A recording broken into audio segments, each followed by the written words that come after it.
ভাবুন তো, আপনার ঘরের মানুষকে যারা নির্মমভাবে হত্যা করেছে, আপনার পূর্বপুরুষের ভিটেমাটি যারা জ্বালিয়ে দিয়েছে, আপনি কি কখনো তাদের নামে আপনার পাড়ার রাস্তার বা পার্কের নাম রাখবেন?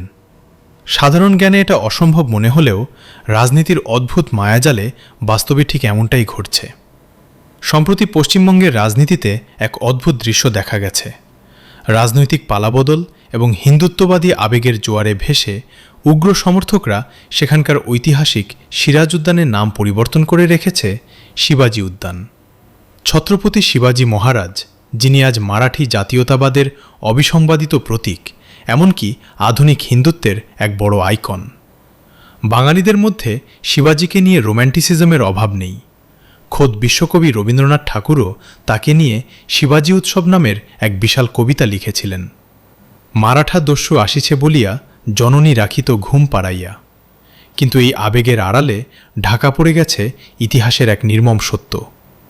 আজকের এই ভিডিওতে আমরা ইতিহাসের সেই ধুলো পড়া পাতাগুলো উল্টাবো, জানার চেষ্টা করব আসলে কে ছিলেন এই শিবাজি, আর কেনই বা বাঙালি হিন্দুদের শিবাজির প্রতি এই অন্ধ মোহ ইতিহাসের সবচেয়ে বড় এক ট্র্যাজেডি।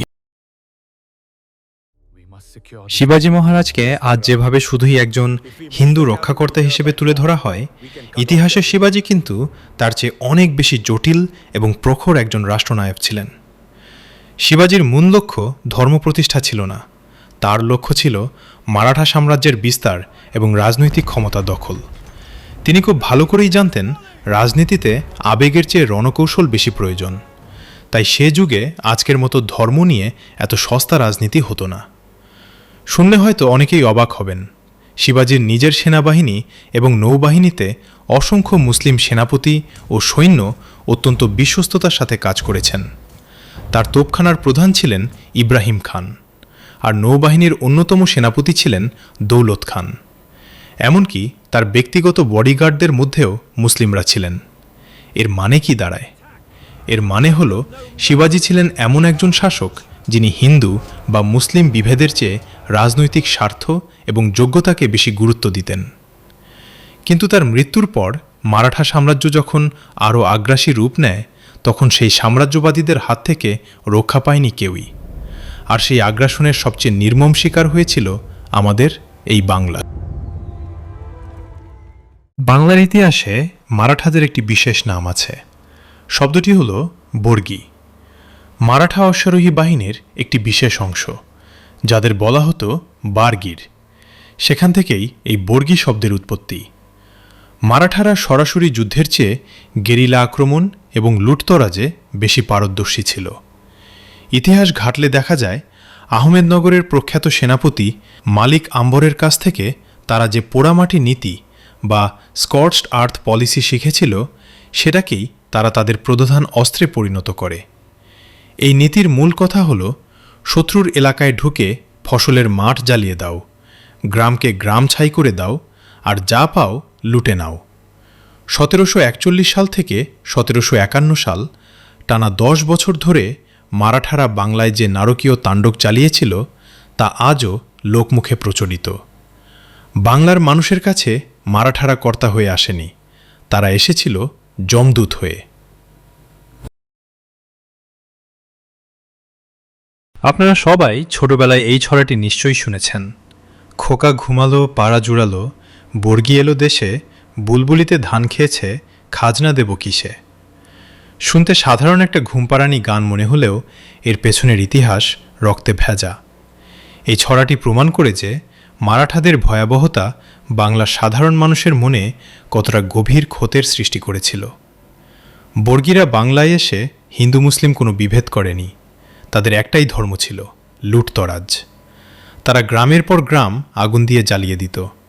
ব্যাপক মাত্রার হত্যা, নারী ধর্ষণ এবং অঙ্গহানি করা মারাঠাদের কাছে অতি সাধারণ ব্যাপার ছিল। মহারাষ্ট্র পুরাণ এবং সমসাময়িক ঐতিহাসিক দলিল থেকে জানা যায়, বর্গীদের হাত থেকে বাঁচতে বাংলার মানুষ বাড়িঘর ছেড়ে জঙ্গলে গিয়ে লুকাত। সবচেয়ে মর্মান্তিক বিষয় হল, পশ্চিমবঙ্গের যেসব এলাকায় মারাঠারা হামলা চালিয়েছিল তার বেশিরভাগই ছিল হিন্দু অধ্যুষিত এলাকা। তারা হিন্দু বাঙালিদের ওপর নির্মমভাবে ঝাঁপিয়ে পড়েছিল। তারা শুধু মানুষ হত্যা আর নারী ধর্ষণ করেই ক্ষান্ত হয়নি, অর্থের লোভে বহু হিন্দু মন্দির তারা ভেঙে গুড়িয়ে দিয়েছে, অপবিত্র করেছে।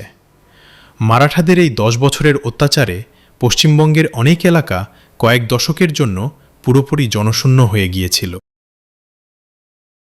এবার সেই সবচেয়ে বড় প্রশ্নটা আসে যে মারাঠারা বাংলার মাটিতে এসে লাখ লাখ হিন্দু ও মুসলিম বাঙালিকে নির্মমভাবে হত্যা করেছে, নারীদের ধর্ষণ করেছে, বাংলার সম্পদ লুট করে এই অঞ্চলকে শ্মশানে পরিণত করেছে। আজ সেই মারাঠাদের আইকন শিবাজিকে বাংলার হিন্দুরা কেন মাথায় তুলে নাচছে? সিরাজ উদ্যানের নাম পাল্টে শিবাজি উদ্যান রাখাটা কি ইতিহাসকে অস্বীকার করা নয়? শুধু রাজনৈতিক এবং ধর্মীয় অন্ধত্বের বশবর্তী হয়ে নিজের পূর্বপুরুষের হত্যাকারীদের গুণগান গাওয়া কতটা যৌক্তিক একটু ভেবে দেখুন তো। 1971 সালে পাকিস্তানি সেনাবাহিনী তৎকালীন পূর্ব পাকিস্তান বা আজকের বাংলাদেশে যে ভয়াবহ গণহত্যা এবং ধর্ষণ চালিয়েছিল তার কথা আমরা সবাই জানি। এখন চিন্তা করুন, আজ যদি বাঙালি মুসলিমরা শুধুমাত্র ধর্মীয় মিল থাকার কারণে সেই পাকিস্তানি পশুদের স্তুতি গায়, তাদের গুণগান করে, তবে সেটা যেমন চরম অদ্ভুত এবং মানসিক বিকারগ্রস্ততা মনে হবে, পশ্চিমবঙ্গের বুকে মারাঠাদের বন্দনা করাটাও কি ঠিক একই রকমের বিকারগ্রস্ততা নয়? ইতিহাস বড়ই নিষ্ঠুর, সে কাউকে ক্ষমা করে না। কিন্তু যে জাতি তার নিজের ইতিহাস ভুলে যায়, রাজনৈতিক প্রোপাগান্ডার ফাঁদে পড়ে নিজের হত্যাকারীদেরই ঈশ্বর বানিয়ে পুজো করতে শুরু করে, সেই জাতির ভবিষ্যৎ অন্ধকারের দিকেই এগিয়ে যায়। শিবাজির নাম বাদ দিয়ে এখানে অনেক এমন বাঙালি বড় হিন্দু নেতা ছিল যাদের নাম নেওয়া যেতে পারত। সুভাষচন্দ্র বসু, রবীন্দ্রনাথ ঠাকুর, স্বামী বিবেকানন্দ, এরকম আরও অনেক অসংখ্য বাঙালি হিন্দু নেতা আছে যাদের নাম এখানে খুব সহজেই নেওয়া যায়। কিন্তু এদের বাদ দিয়ে যদি মহারাষ্ট্রের শিবাজিকেই নিয়ে আসতে হয়, এটা বলতেই হয় যে অনেক দুঃখজনক। এরকম একজনকে দেওয়ার যাই হোক, বাংলার উন্নয়ন হবে কি না সেটা যথেষ্ট প্রশ্ন সাপেক্ষ একটা বিষয়। পশ্চিমবঙ্গে বিজেপি সরকার এসেছে, শুভেন্দু অধিকারী মুখ্যমন্ত্রী হয়েছেন, তার প্রতি শুভকামনা। এখন আসলেই বাংলার কতটা উন্নয়ন হয় সেটাই দেখার বিষয়। আমরা আগামী 5 বছরে এই জিনিসটা খুব ভালোভাবে দেখতে পারবো। গুজরাটি নেতা অমিত শাহ এবং নরেন্দ্র মোদী আসলেই বাংলার জন্য কতটুকু করেন সেটাই দেখা যাবে। আজকের মতো এখানেই শেষ করছি, তবে যাওয়ার আগে প্রশ্নটা আপনাদের কাছেই রেখে গেলাম। ধর্ম আর রাজনীতির মোড়কে আমরা কি তবে আমাদের আত্মসম্মান আর ইতিহাসবোধ সবটাই হারিয়ে ফেলছি? আজকের ভিডিওটি আপনাদের কেমন লাগলো? আপনারা আপনাদের কমেন্ট করে আপনাদের মতামত, ভালো লেগেছে বা খারাপ লেগেছে, কোথায় ইমপ্রুভ করতে পারি আপনাদের মতামত দিতে পারেন। ভিডিওটার বিষয়বস্তু কমেন্ট করতে পারেন, যা কমেন্ট করে আপনাদের মতামত জানান। ধন্যবাদ সবাইকে, বিদায়।